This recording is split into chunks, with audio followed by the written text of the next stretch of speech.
have it on Facebook, and then I'll try to post it on YouTube later. But all right, Aaron Whitlow here with the one and only Carlos Bailey. I appreciate you Uh, having me, brother. and this is something we've been wanting to do for several years. I think we spoke about this, like even during the Marvel stuff, right? We did, man. We spoke about this pre-pandemic. That's how long Yep. ago we spoke about it. Yeah. So yeah, But finally, yeah, finally here. We just wanted to kind of have a little show where we can kind of talk about uh, movies, but like from a black perspective. And I feel like this movie Sinners is the perfect film to do that. yeah. Well, it's a great one to kick off, especially for the new year, man. Uh, when did you go see it? We went to see it like Friday night. Yeah, Friday night. sometimes Good Friday. Yeah, we went to go see Sinners on Good Friday. Imagine that. Yeah, I went on Saturday to see. I was gonna try to see it on Good Friday, but it kind of fell through the timing and everything. And so I ended up going on that Saturday, like I want to say about the 6 o'clock or so. No, maybe the 5 o'clock, and I got out about felt like I got out about eight something.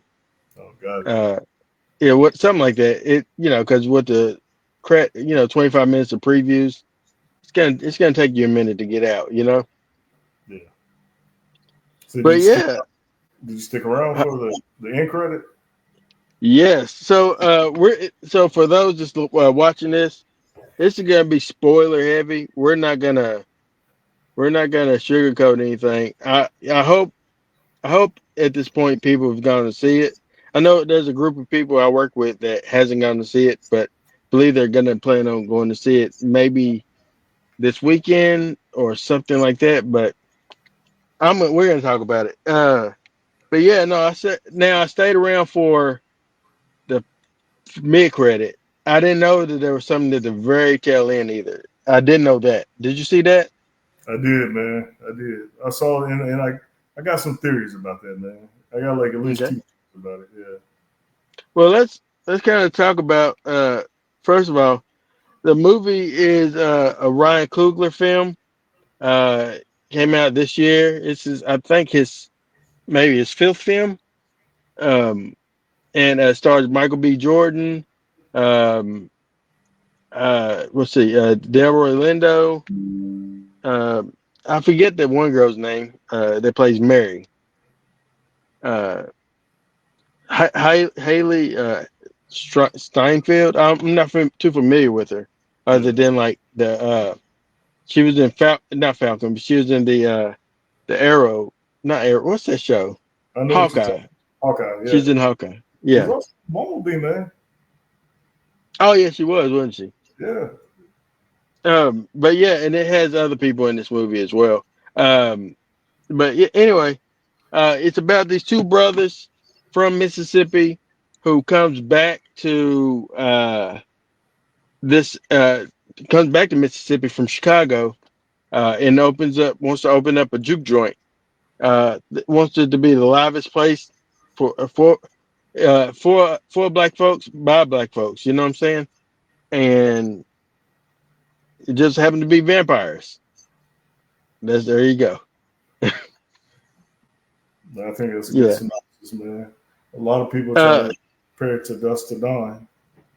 yeah. Yeah. I mean, I can see some similarities, but I'm gonna be honest. I like this movie more than I like from Dust to Nine.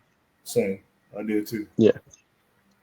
Uh, but yeah, I thought that. So I love that this movie had me captivated even from the very beginning. Like I felt like it did a great job with just building up the characters and everything.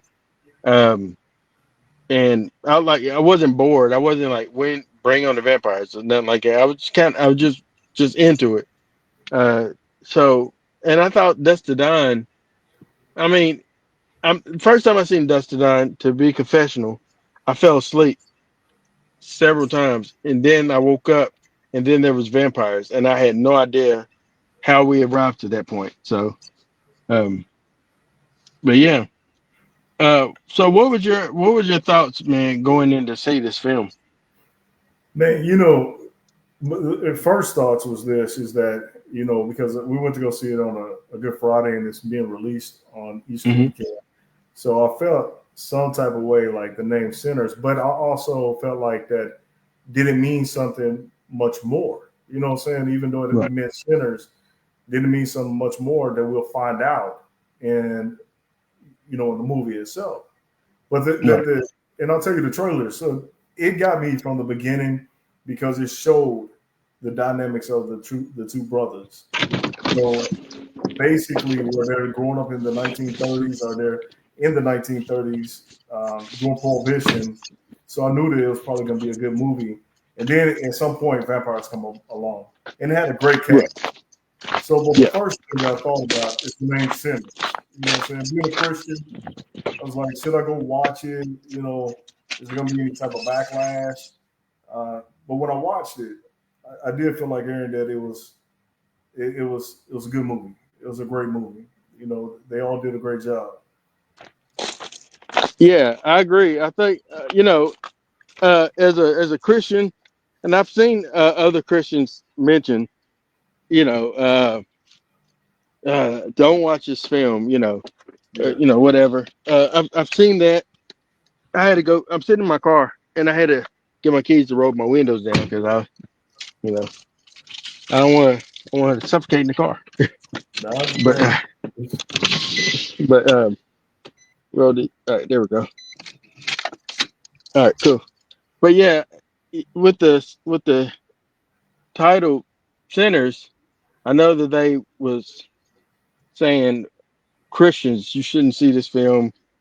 But I don't know. I think that even with some of the elements that the movie has, I'm a horror fan. Yeah, I mean, I've always been one. But even with some of the elements that the movie has, like with the hoodoo, hoodoo slash voodoo, with the vampires and things like that, and Christian, it's our history of of us as a people has mixed type of things like that, where we would mix our Christian views with with our rooted religions like voodoo or yeah, hoodoo type of so I could see those aspects even to the point of like I remember my grandmother like you remember stuff like don't let nobody sweep on your over your feet, don't obviously yeah, don't step on the crack, don't split poles, yeah, like things like that like spill salt, and all that stuff. Those come from some type of background. But I think that, it doesn't make me any less Christian that I yeah. watched this film and enjoyed the film. It doesn't take away my salvation, you know? I agree with that. And to me, it mixes in Christianity in there with it. And a lot of people, Hmm. to be honest with you, one of the oldest Christian nations, man, it was I think it's Ethiopia.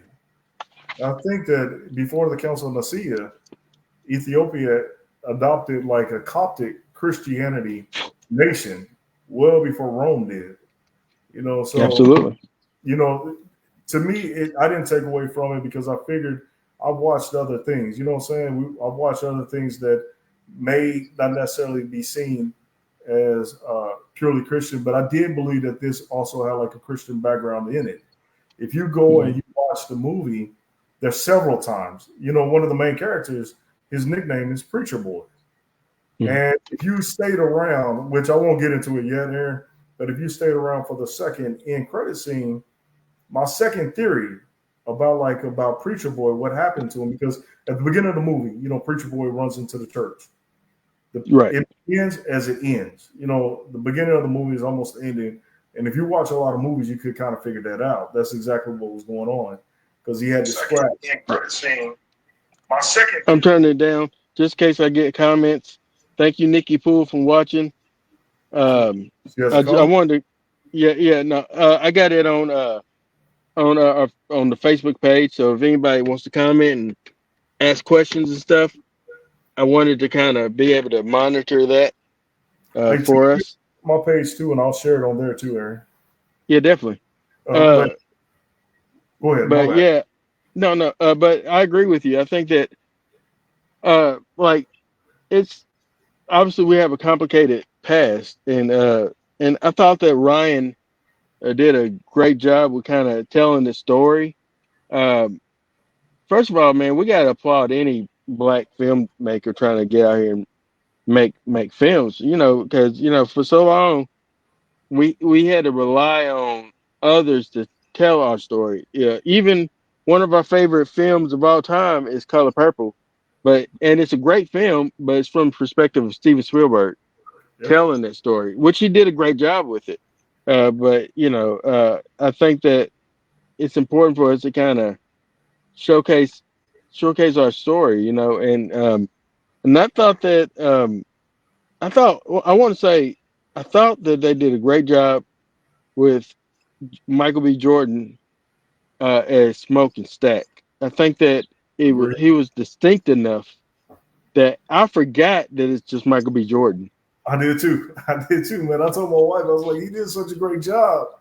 I was like, when you know what ends up happening to one of the brothers, I was like, man, you kind of because they laid that foundation early, you kind of the character development, you kind of felt it when what ends up happening to one of the brothers. So I agree with you Mhm. because it felt like it was two distinct different people. It didn't seem like it was gimmicky, like how you know what I'm saying. Like in the Right. past, it'd be like it's just a gimmick to sell the movie, but this did not seem like it was gimmicky. He did a great job. Yeah, and then also the way that they edited it together uh, to have the two halves interact with each other uh, was really great. Like you see, like it's subtle at the very beginning where Smoke and Stack is sharing the smoke with each other, Hmm. and things like that, or tossing each other the knife to kill the snake. It's just like they did it in such a way that you forget that it's just one actor playing two characters, and it reminds me of how like how impressed I was in Back to the Future too, when you start to see like Marty and Marty or older Biff and younger Biff, Yeah, kind of sharing the screen together. But then even then you see the divide. You see like where the screen is split to kind of cover up the two different scenes being edited together. With this, it's pretty seamless, man. it was man. It was from the very beginning of it, like when I forget what the vampire's name is when he's running and I think Remick. yeah, I'll tell you one thing that I wish that they would have had and more of is like the Indian background. I wish that they would have had the background about that because I wanted to find out after they offer that, and it's like 5 or 10 minutes. I wish that they could have had like something that showed us what proceeded for them to come in and to kind of tell them, this was happening, and, be with God and everything else. Because I felt like that there was a story within itself that we kind of missed out on. So the Indian background, I wish there was a little bit more that we had into the movie, and we didn't get that. You know what? And with Remick, I believe that's his name. I feel like that. I would love. I've seen people say this online, and I want to agree too. I feel like there should be a uh, prequel of his story. I found him a very interesting, fascinating vampire. Yeah, Uh, like along the lines of Dandridge and Fright Night. Someone that just like is very captivating. Whereas with Dandridge, he's an all around evil guy. Remick, Remick, I think is his name. He wasn't. I felt like he was the type of dude where you kind of want to become like kind of want to become a vampire. You're like he has a point. That's what I was thinking when he was talking. I'm like, I mean, he has a point. yeah. So Well, see, what was interesting? Even when he goes to the house, you notice how it lingers on the KKK robes just for a Hmm. minute, and you see Remick actually looking at it, and then you don't know where it's going to go with it or anything else. But then you later on find out he's like, man, because you're rooting for him a little bit until it's almost like he wasn't evil until he said, "We'll go get your daughter." That's when I Mm. thought, that's when I was like, this is what makes him a little bit more evil and more of a protagonist because when he's telling Mike, we'll go take care of the KKK, and Mm. they're gonna come and get you, tomorrow. And this is I think it was either his son or his nephew. His nephew, yeah. It was his nephew that was in the back, and he said they were gonna plan to kill you tomorrow, but he said we're not about that. We're more about love and everything else, and we want you to join. And if you even look at it, unlike other vampire movies, they truly didn't truly kill anyone. They converted everybody. There Yeah. was not one person that you could say that he killed. You know, well, yeah, I understand. I think that, but I think the moment that you become a vampire, you are technically dead. Yeah, Is the yeah, lure? Is like you cease living. I think that they did a great job with getting it back to the roots of the vampire lure, in the sense of like where the vampires can't cross the threshold. yeah, Vampires don't like sunlight. Obviously, they introduce garlic, holy water. Uh, those things. They mentioned silver for vampires, which is interesting. Usually, you hear definitely like werewolves, but they mentioned silver for vampires as well. Stakes. Uh, but yeah, to your point. Um, I agree with you, man. Like, yeah, you kind of was like, yeah, he's trying to pretty much knock out all the KKK essentially. But then once he said that thing to the Asian lady, yeah. uh, it was like it's antagonizing. I think he was antagonizing her to get her to react, and do something stupid out of emotion. They're like the predators, man. What did you think about vampires and them introducing the vampire wanting to drool, like kind of salivating over biting you? Man, to me, it was interesting because it's disgusting. They show the drool because they show Remy do it first, and then when the scene, I guess the one scene where it's Michael B. Jordan and Haley Steinfeld, and Yeah, then yeah, yeah. you want that, and then he basically like, yeah, and then she does what she does. I mean, I gotta lie to you, it's disgusting. And I'm wondering, I'm hoping there's a CGI instead of like it being real is disgusting, but I get it because that drool was kind of like that dead giveaway of you know something was going on, and it was Hmm. almost like a giveaway that even though that they look normal, if you truly looked, and if someone going back to even like Sinners, and just the name of it, if you truly looked, even like what you just said earlier about inviting you in, you know what I'm saying? It's almost like inviting evil in. And if you don't invite it in, there's no way it can get in, period. So it's only Hmm. you to be invited in. And if you truly look, you can find something, even if it's just a little bit, that drool, that's a little bit off, and you can kind of figure out something's just not right with this person or this individual. And so to me, it almost was a giveaway, but none of them really kind of recognized it.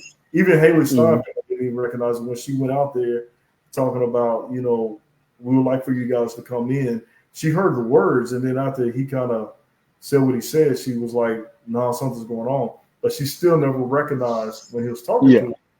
He was drooling. He had that Hmm. drool inside his mouth. So I mean, it was kind of like a giveaway. It's disgusting, but I understand why it was there. I think it was like Yeah. you got to look deep and find something that's there. Yeah. I think that also, like, it's kind of like there's in psychology, there's this theory of Pavlov's dog. So Pavlov, he would ring a bell essentially and give a dog a treat, ring a bell and give a dog a treat, or something like our food. And so then the dog started salivating the moment he heard the bell ring Oh wow. in anticipation of the treat. And so I think that these vampires, they start drooling in anticipation of eating, you know. And it reminds me of actually a movie that didn't come out not too long ago. It. It, I remember Pennywise yep, when he was in talking to one of the little boys, I think, maybe even Georgie. He starts drooling a little bit as he's like just talking to him, you know, like he's starting to, he's thinking about eating him. yeah, But yeah, you know, it's just that it's like shows that predatory personality. They're being friendly and nice and stuff, but at the end of the day, you're food for them, you know. But speaking of Haley Steinfeld, I was going to ask you this as far as so in the movie, apparently she is black passing for white, or she has at least one black grandparent, I guess. yeah. Uh, what was your thoughts on her, and then also is she really like is she really like black? Like I never even thought about that until this movie. I'm like, then I Yeah. seen it. I'm like, oh man, maybe she is. Well, I looked at that, and then in real life, she basically said this. I think one of her grandparents was like mixed or something like that. But Mhm. you ever watch UFC or anything? I have before, yeah. You know who Ronda Rousey is? Yes. Okay, so Ronda Rousey's grandfather is actually, I think he is a black man, I believe, and he had to go to camp. Yeah, man, go back and look at either he's a black man or a mixed man. Look it up. So, and if you look at her mother, you can kind of tell it. But he had to go to Canada because of some of the racism that was going on, and I think that his brother stayed in America. So, a lot of people, when you're that far, removed, I don't think that people saw her as a mixed person. You know what I'm saying? Mm. At all. So it was almost like, well, Oh. she was almost but by the status that she looked like even back then, even today, she probably would be seen as a white woman, as a more so. And I'm saying this as a mixed man, Yeah. who and for me, I'm more black than but I'm still a half black and a half white man at the end of the Hmm. day. But I feel like I'm Yeah. a full white man. But Yeah. for someone that is so far uh, removed from the culture, Hmm. been easy for her not to get the same uh, discrimination and the same looks and vibes that other people would have gotten, especially in the 1930s. You know what I'm saying? If someone would have walked right past her, they would have seen a mixed race black person. They would have saw like a white woman. So for me, I saw a white woman, but it was written into the script that even that her grandfather was African American, or I think her great grandfather was African American. So it Hmm. worked, for what it was, or for what it is. But and realistically, I don't know if I see her as a mixed race. Uh, you know, Individual. yes. Does that make sense? Yeah. Yeah. It does. Yeah. It does. So Uh. Yeah. It does. I do also want to mention there like one of the standouts in this movie is Sammy or Preacher Boy. yes, Um. This was this kid's. I say kid because he's younger than us. Uh. But this was his first uh film. Uh, like it's just his very first film, his film debut. And I thought he did an excellent job, man. And vocally, he did an excellent job. What was your thoughts on his performance as Preacher Boy? man, for her to be like his first performance, his first movie, or even first film, he did a great job. Because it looks like he hit all the cues and everything that he was trying to do. You couldn't tell it looked like that the acting was bad. You can kind of tell. You and I've watched enough movies and enough TV shows, Hmm. especially Tubi and stuff, where it looks like you're looking for something. For him, it just seems like he was being natural at it. And I can see that he has like a long career. he sold what he was trying to do. You know what I'm saying? When you're Right. watching the movie, you believe that he's caught in between that he loves the music, but he also, to me, and that's the reason why about that second, um, uh, it's like the post credit scene. So you know how the movie ends, right? Right. Where with the, Yeah, yeah. We well, can kind of I, jump into it. That's fine. I won't get Because on the that. beginning, well, I'll say this. I'll say this. Very beginning of the movie, he arrives in a car in the twins car. Yes, You didn't realize at the time, but he arrives in the twins car.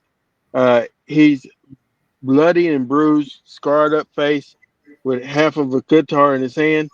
And he bursts into the church doors. His father invites him into the church. Says, "Come on in, son."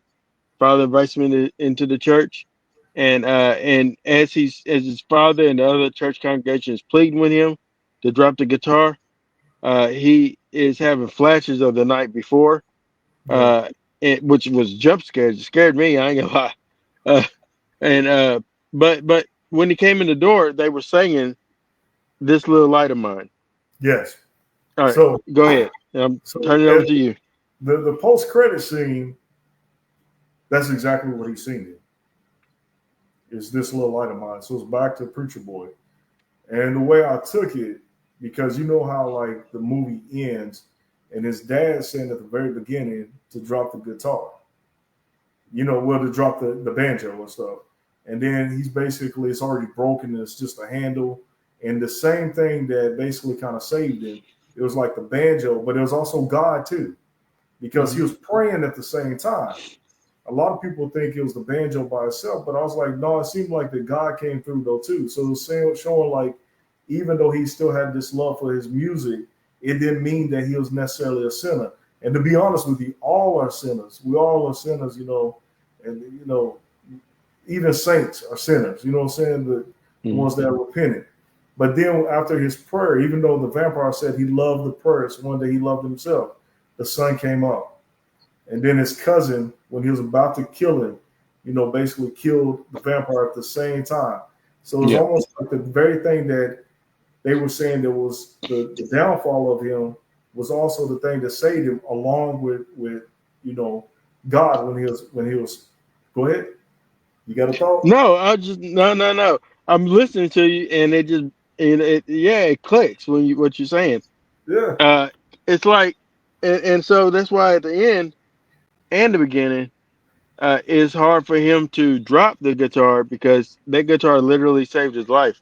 The yeah, music saved his life, in the sense of, and then also, uh, the guitar belonged to the twins' father. yeah. Because remember, the other twin said it belonged to like a blues singer. And then like the other twin says, no, it didn't belong to the blues. It belonged to my daddy, Yeah, our yeah, daddy. His daddy was the preacher's brother. His dad left the church and I guess became an alcoholic, became a a hoodlum essentially, yeah, and went into the music and things like that, and ended up that took ended his life, I guess. But the guitar belonged to the father, so it's almost as if that father, if the father, it's like very providential. If the father had never went that route, he wouldn't have bought that guitar. If he had not bought that guitar and died, his sons wouldn't have inherited the guitar. If the sons wouldn't have inherited the guitar, he wouldn't have gave it to Sammy. And if Sammy didn't have the guitar, Sammy would have died. yeah. Well, did you notice even in the scene, what was Delroy Lindo's character's name? Do you remember? Slim. Slim.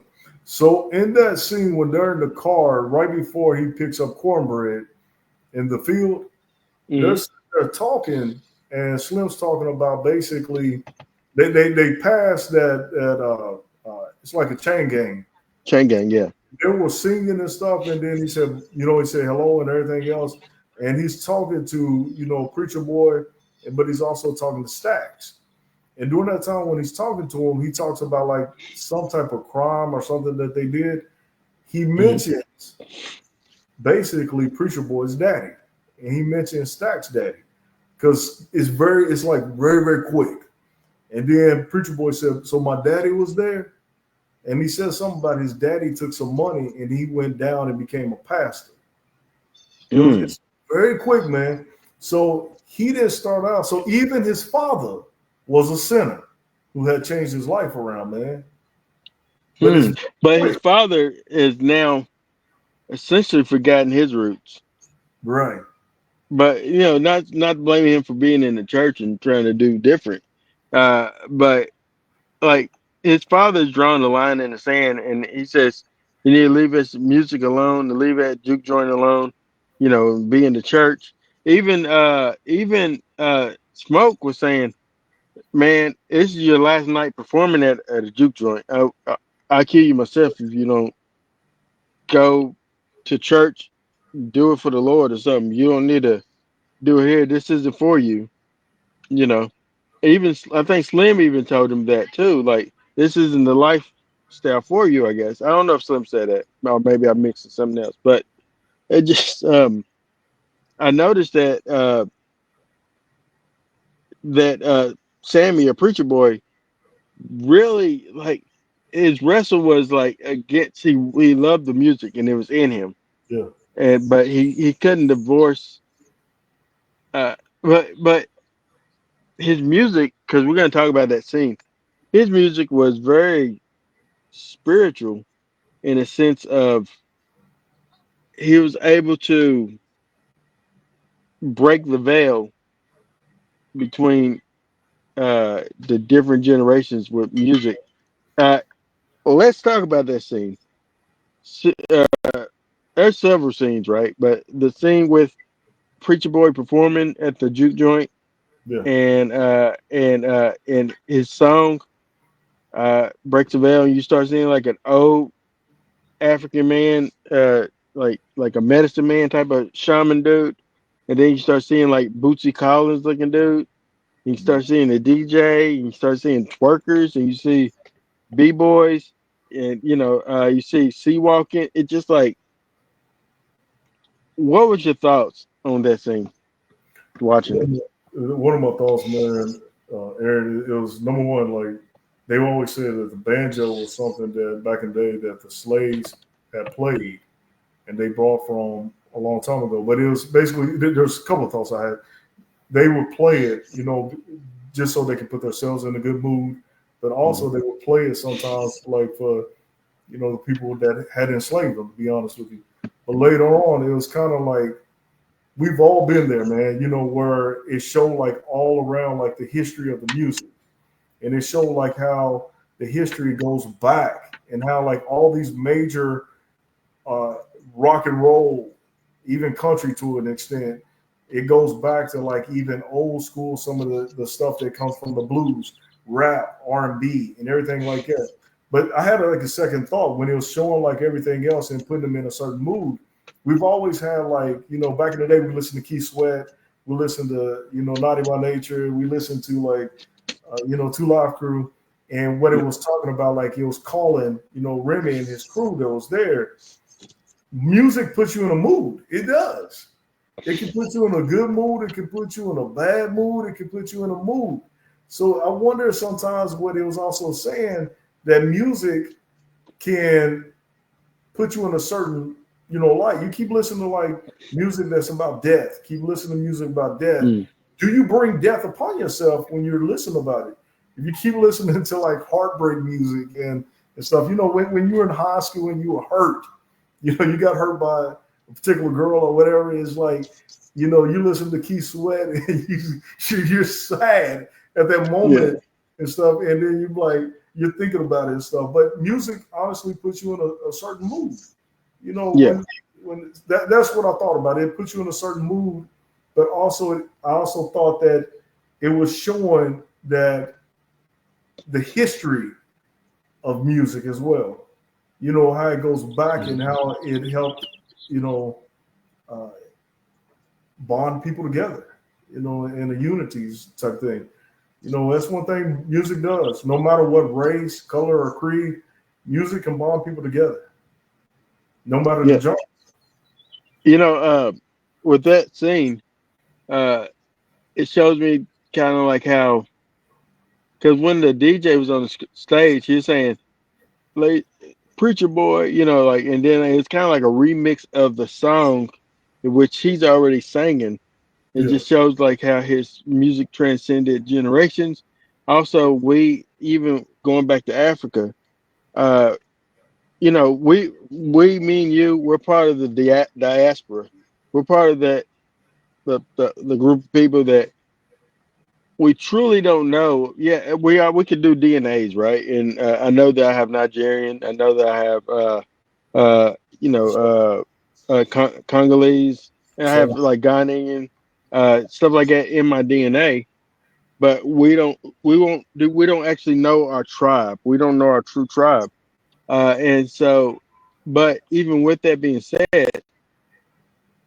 that music transcends all the tribes and just brings us back to like our roots, like the drums. The drums is something that kind of enlivens us, and things like that. So and then what you said about how music can put you in a certain type of mood, you're absolutely right. Like I've noticed, in if I wanted to listen to, as a Christian man, I listen to a lot of Christian hip hop and things like that. I enjoy that.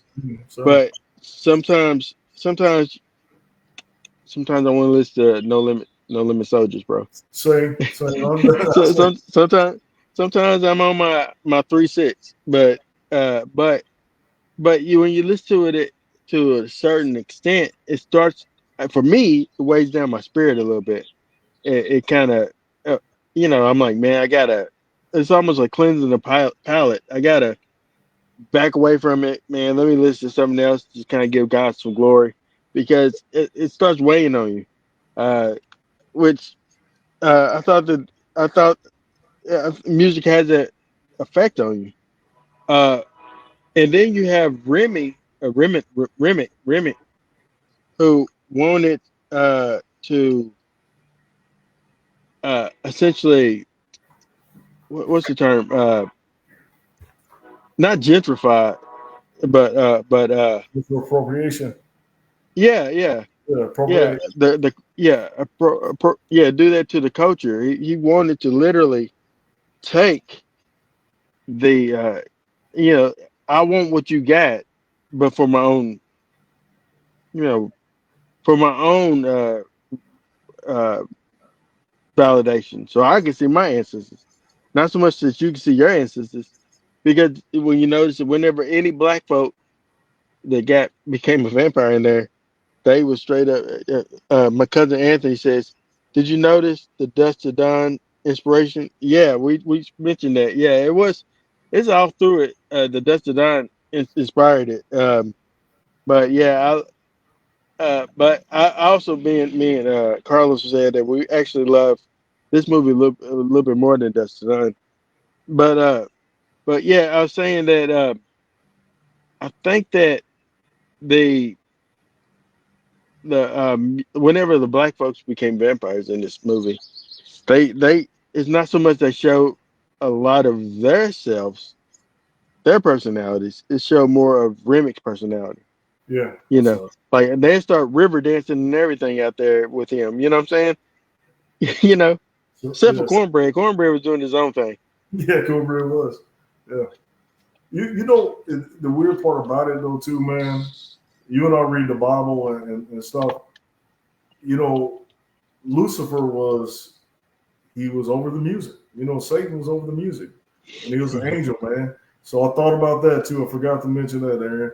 So when they were playing the music, I thought about like because Lucifer, he was pretty much he was the choir director. You know what I'm saying? Hmm. So you know he was over the music and stuff. So it can be used for good. It can be used for bad. That's what I felt like. Because I'm pretty sure when he was in heaven, the music was not used for bad. It was usually used for probably the glory of God. You know what I'm saying? But Lucifer, when he fell as a fallen angel, he used it to kind of uplift himself. You know what I'm saying? To glorify Hmm. himself. And Yeah. that's I feel like the sinners possibly was also saying that too. So to me, it had a Christian theme, running all through that movie. It did.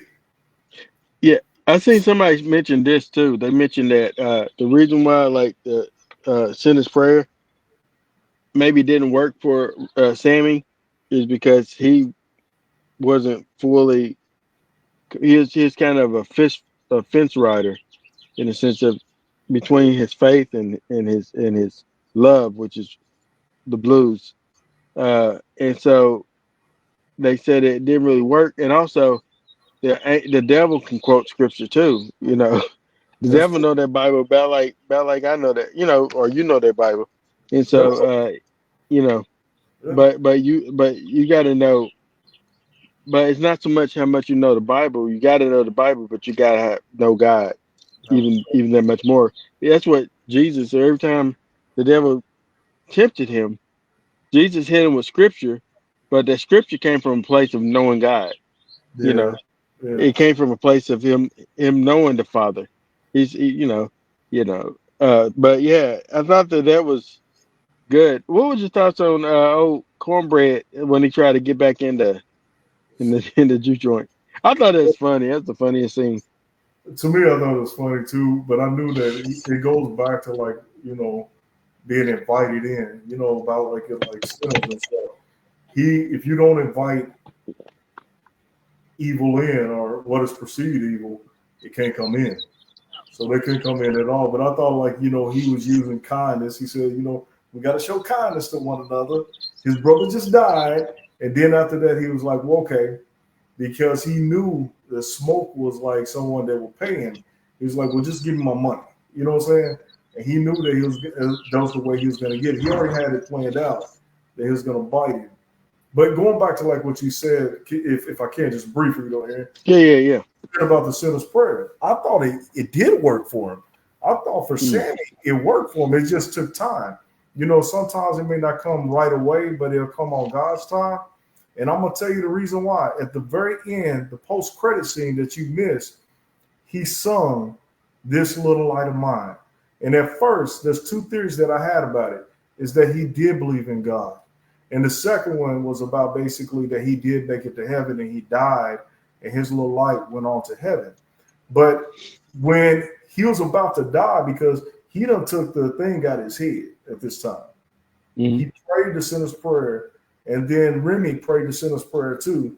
But soon as he was about to take a bite, that's when he caught on fire, because Yeah. that's when his cousin killed him. And then Hmm. soon after that, the sun came up. So to me, it was like God came exactly when he needed him to come. What do you think about? I've heard people talk about this too. How Remick essentially baptized Sammy in that water, like because he dunked him about 3 times underneath the water. Uh, and he baptized him essentially. Uh, while he was he reciting the Lord's Prayer while he was baptizing him, He did. dunking Yeah, him? he did. Yeah. Um, yeah. What was your thoughts on that scene? Um, There was a couple of things because he talked about, if you go back to that one scene when he's talking about it and he's saying it, he talked about he loved that scripture, and then he talked about like I guess holy men in Ireland, right, that was there they did something to his family when they was yeah, there. he said the church persecuted because he's Remick is about 200 to 300 years old. Like Yeah, he's old enough to have gold coins. yeah, Uh, so and I guess he was there when the Catholics. I don't know if it's. I think it's the Catholics kind of invaded Ireland.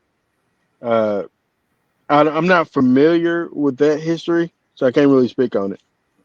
well, as you go back, man, we won't speak of, but there was a lot of the Catholic Church in the past. They did a lot of evil in the Hmm. name of God and stuff. So when he was doing it, I think that even him,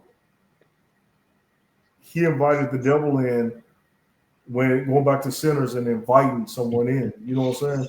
Is Hmm. because he saw a church that came and persecuted his family in the name of God. So probably for him, he saw God as evil. So when he was baptizing him, I think that when he was probably asking for help a long time ago, that's why we need a prequel. That when he was asking for help with his family, God didn't show up when he needed him to show up. So basically, when I saw that, when he was dunking Sammy, I saw it as he was basically saying, "Where's your God? Where's your God?" But then on the third dunk, like the third day, God showed up and he got killed, and then the sun came on. That's the way. Amen. That's real. That's Yeah, real. Because like it's like the old saying: if uh, he might not come when you want him, but he's always on time. yeah, yep, In the sense of he probably wanted to come immediately, but the sky parted and the sun came up when it needed to yes, have the most effect, and the most effect was to take care of all the vampires, save two, of course, save two. yeah, um, yeah. but yeah, I agree with that. Let's see, we got a comment from Matthew Carter. Um, he says, Heron, I'm glad you enjoyed Sinners. Here's my idea for next review. Superman Returns will say you. Uh, Superman Returns. So so long ago, man. Maybe if I was to watch it to get prepared for the new Superman movie that's coming out in the summer, but I don't know, man. It's hard. It's for me. It's hard to beat Christopher Reeves Yeah. for any Superman. But I'm feeling good. I feel good about this Superman coming out. So I don't know. What about you, Carlos? You got any thoughts on that? Man, I'll tell you this. I'm excited about this new. I like Man of Steel. I did. I'm not Mhm. gonna lie to you, but I felt like someone who grew up with Reeves. I felt like it took too many liberties that you didn't have to. You made Superman Batman. That's what you did. You made Superman Batman. But I think that Henry Cavill could have been a great Superman had he had the right story. When I look at this one, and if you follow like if you're from a kid from the 80s and 90s, Mhm. this one looks accurate. A lot of people don't want to say it does, but it looks accurate. So I'm going to see it. Yeah. Also, I want to say before we get back to Sinners, uh, I want to say with the Superman discussion with Henry Cavill, I felt like there was no distinction between Kal-El and and him as Clark.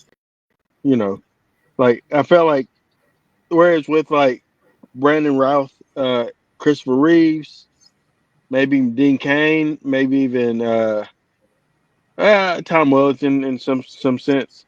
I felt like there was a distinction between the two. You felt like in this new Superman movie, it looks like this new Superman is going to be clearly Clark at some points and clearly Superman at some points. Uh, you know, but yeah, but we're looking forward to it, Matthew. Um, to Sinners, I I want to.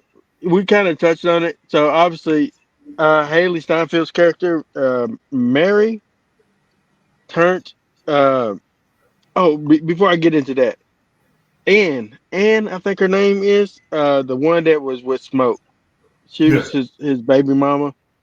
Um, she she blended her Christian beliefs with her root religion in the sense of because she said I've been praying for you and working my spells or something like that. She said something like that. Uh, Meaning like I want to cover you with God, and I want to cover you with the ancestors. Essentially, is where I kind of gained from that. What were your thoughts on her blending essentially both cultures into like both things, like Christianity with root religions? Like that. I was looking at it, man, from today's lens and looking at it from Bowling Green, Kentucky's lens. So Mm. from Bowling Green, Kentucky's lens, I was thinking, oh man, it's kind of blasphemy a little bit. But then you got to go back to 1932, all right? Mhm. So in 1932, you still had slaves who were still alive. You have former slaves who were still alive during that time period. And then I think about like some of the things that my grandmother used to do, like Aaron, when we used to get sick and when we used to hurt ourselves, she would come up with like these little concoctions. You know what I'm saying? She was born in 1919. So my Mhm. grandmother was born in 1919, and she'll come up with these little things, when we were sick, and she'd be like, go take this and stuff that you don't take anymore. And honestly, I was probably not as sick as a kid because of what she gave me. So the way I looked at it, she Smoke talks about he fought in the war. So we know World War II haven't happened yet. So it had to be World Yeah. War One. Yeah. So she had to have a parent that was from uh, the enslaved era. You know what I'm saying? So they probably practiced in Mississippi. They combined the Christianity along with like probably some of the religious beliefs from the country that they came from that was passed down. So that was probably something that I felt like that she was doing because it was passed down, and it would probably be accurate to be honest with you in that area because Mississippi is close to close to New Orleans a little bit closer than Kentucky to Mhm. New Orleans. So it'd probably be more accurate that they're having a practice like that and they don't see it as being blasphemy. So, Yeah. and being that close. Yeah. I can agree with that. I believe that it, black, like you go to a historically black church, like Yeah. in Bowling Green, you go to the historically black church, to State be Street. honest. Yeah, yeah, yeah. And so, which been around for centuries. Uh, uh, so with black folks, we like in Bowling Green, we have a rich history of like we had a free black community of Jonesville. We had Shake Rack. We had things like that. And you gotta believe that somebody's mama's mama held on to those things that they mama's taught them. It just got passed down from generations to generations. You even think about it in what Big Mama's house. Whenever she burnt herself, what did she say? Put some butter on it. Yep. She It did. comes from somewhere. It comes from somewhere. Like even little things like that.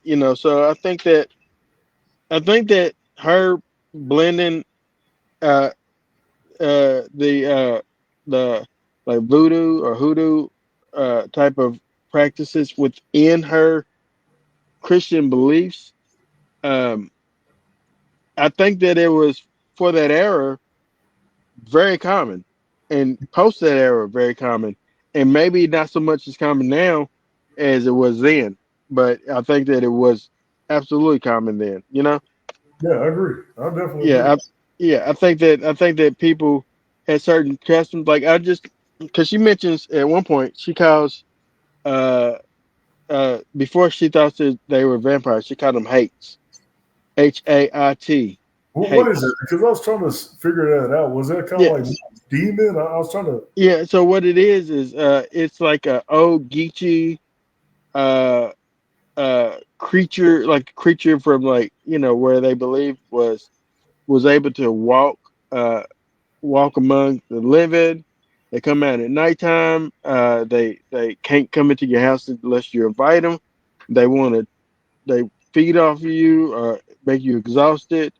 And if they get you or something like that, I don't know if I'm confusing this with the boo hag, but there's a boo hag, and then there's another individual that will wear your skin. If they get you, they can walk amongst like you during the day, but then like reveal who they are at night. And to keep uh them out of your house, people historically would paint their houses or paint their doorways a type of blue, what's called blue, hate blue, hate blue, or it's HAIT blue. It's like you can still buy it today. It's a certain type of blue, and my house is currently that type of blue. You know, uh, and I think that it comes from. And this my house was built in 1950, so somebody probably still had that type of mindset Yeah. then. And then also, uh, they would keep blue bottles. uh, to kind of catch them. And then they will, have you ever heard anybody say leave rice at your bed by your bed, Yeah, leave something so that so if a hate or something like that comes in your house, they have to count. So they have to spend time counting. They get distracted and they have to count. They have a obsession on counting things, so they have to count. Um, so they leave brooms. Oh, remember, old black folks would leave brooms like over the doors or something like that yeah, yeah. to their house because they would say that the hate would stop and have to count every single uh, broom. What do you call them? Thistle things at I the end of know. the broom Yeah. brush. Yeah. So that's what it is. Um, I find it very interesting, man. But see, man, I never heard that until like the movie. 'Cause, the way it sounds like demon type of possession. That's the way I took it. But Yeah. it goes back to Aaron, like what you said earlier. Like in the African American household on New Year's Eve, what do we don't do? Most African Americans, Oh, don't pull my black card. We first of all, he said dude before, got dude got to go in the house first. yeah, We don't wash clothes on New Year's Eve or that's it. New Year's Day. New Yep, Year's Day, New Year's Eve. it's New Year's. We eat black eyed peas. Yep, know that Uh, uh, let's see. Oh, what else is it? cabbage, Uh, huh? cabbage. Cabbage. Yeah, we eat cabbage. Well, we've been eating cabbage and black eyed peas, man, for years. But like you said, the man goes in the house uh, first, and we also bury lettuce. Do y'all do that? No, I've never done that. That's some old school stuff. I've never done that. I'll tell you. So back when I was a kid, my grandmother and them, and there's something that we still do to this day. But it goes back to like what you're saying. The point that I'm making is like all this stuff goes back that my grandmother had my mother and them do, that I do, and then now I have my kids do it. So where did my grandmother get it from? And she was born in 1919. You know what I'm saying? Hmm. Like the burying the cabbage supposed to be like something about money. You know what I'm saying? And there was eating black eyed peas and walking through the door first and stuff. Most of us all do that and stuff. And it's kind of like where all does that and don't wash your clothes on like New Year's Day, because if you do, you're washing somebody out of your family and Yeah. stuff. You want to make sure that you don't do it. So, but it goes back to like where does this come from? So when she was practicing, turning back to sinners, when she was practicing what she did, I think she was just closer to the source than what we are. You know what I'm saying? We should fall Yeah. from that, man. Yeah. I agree. Yeah. She was. Yeah. I find it interesting. I actually want to kind of, which is nothing. Yeah. I'm a devout Christian. I believe in Jesus Christ as my Lord and Savior.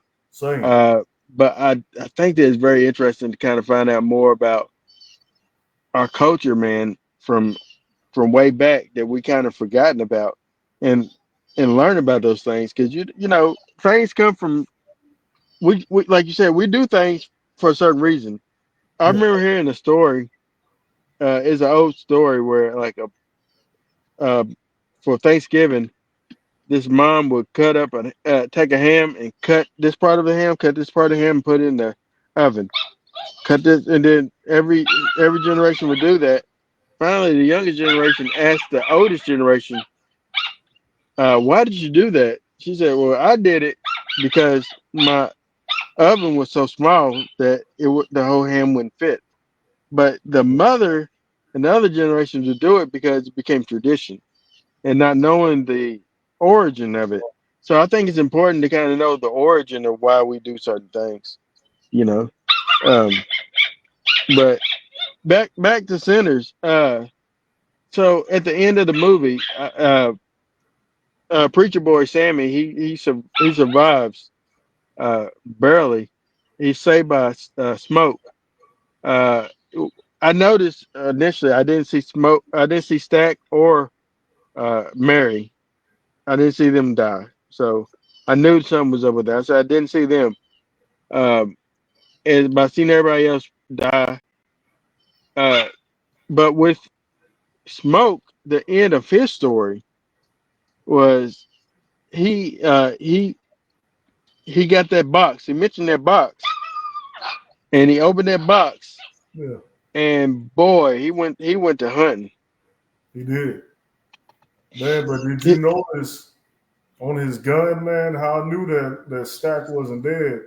On his gun, so he takes off the thing that his wife gave him, that the little bag that his wife gave him. He breaks it that off protection bag, yeah. and he throws it away.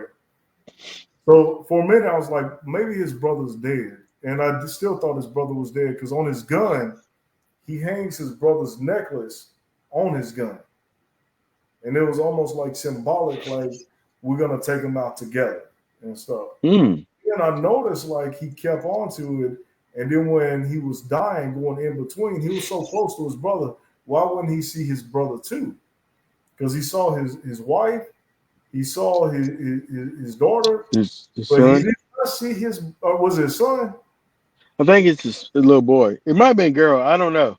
Yeah, I gotta go back and check. Well, his kid. He saw his kid, and but I was like, he was close to his brother.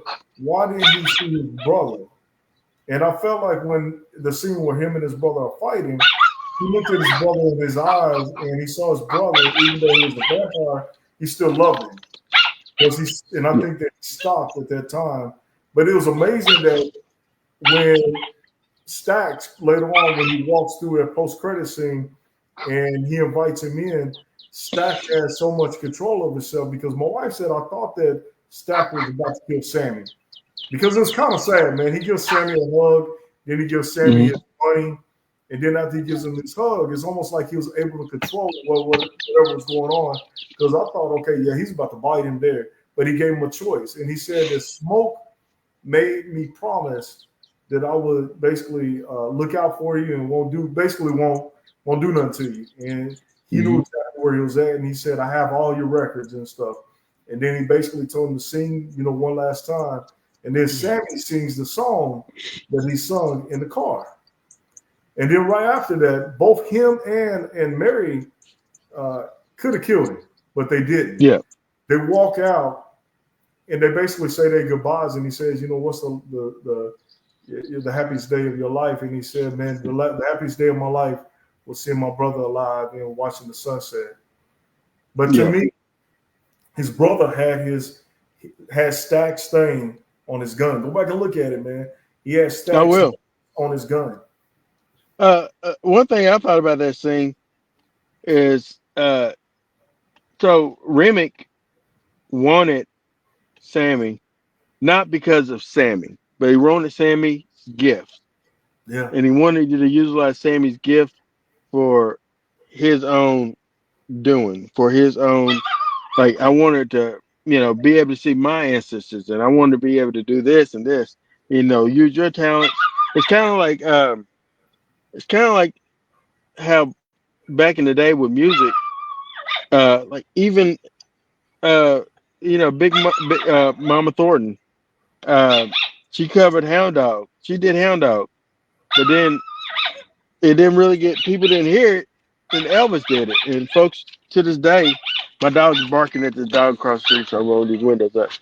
that's But to this, I'm about to even tell you, but brother. I may have to wrap up. My wife is yeah, sitting yeah, there. yeah, yeah. We're done now here in a minute, but yeah, I think that with that, I felt like with that, I felt like Stack was saying by not killing Sammy that no, this music belongs to us, belongs to our culture, Yeah, and I don't want to take it and let it belong to anyone else. This gift has to belongs to us. Uh, but yeah, man. All in all, man, I give this movie if it's five, I give it a five. If it's 10, I give it 20. I give it. I enjoyed this film. man, I love this film again. I'm gonna tell you, this is one of the films that is probably like one of the best films I watched this year. And Yeah. honestly, this is like a must see. It wasn't a true horror movie. It was like a mixture of horror, history, uh, what it meant to be African American back in the 30s. Uh, cultural appropriation, and it also what it meant for, even though if someone may think that they mean good, for the culture, they may be also meaning bad for the culture as well. Hmm. Because you're right. Yeah. I didn't even think about it until you said it. He was trying to take it, the music for himself, and to be that one hive mind and stuff. So I agree with you, man. We got to do this again. We got Yes, to make sir. Two Real Brothers a real thing, man. So Yeah, I agree. Well, we will. Next time something else good come out, man, we gotta talk about it. let me know, man. This was a great. I'm glad we finally got to do this. We've been talking about doing this since the last decade, and Yes, we're halfway through this decade. So, man, always much love, brother, and I love your family, man, and we have to do this again. definitely. Same to you. I thank y'all for watching, enjoying the Two Real Brothers. This is our initial type of review together, and there's gonna be more to come. Carlos, thank you for popping in, man, and I pray you have a great rest of your day, brother. Same, man. Have a good day, brother. You too.